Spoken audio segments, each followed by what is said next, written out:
Diretso na natin. Init natin yung buns. Lagyan natin sa ano. Gawin na natin siyang hamburger. Okay, let's go. Then,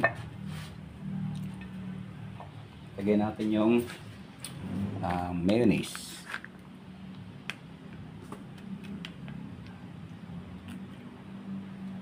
Hindi na natin popormahin gaano.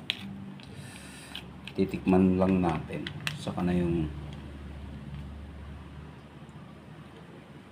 then cheese. Then let's put the patty. Yan. Patty mash hindi natin tinusta. And then one more time mayonnaise. Okay. Then another cheese.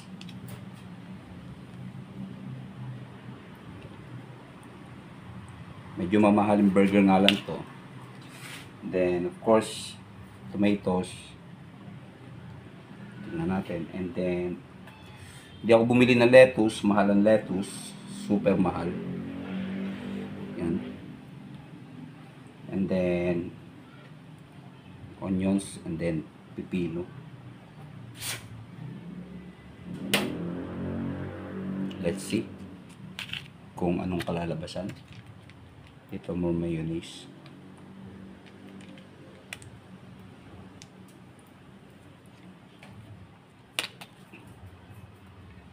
Let's go. Sakto din dahil nagtitinda tayo dati ng hamburger. Meron tayong burger wrap. Walang lettuce to bigat naman ito. Kasi 250 ang lettuce. Muna, alis si Big Marcia. Let's go. Check this out. Let's try. So yun, let's go. Let's see.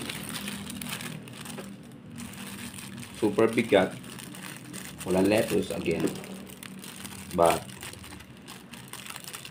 let's go, let's try. Kung ano ba lasa. Itong ating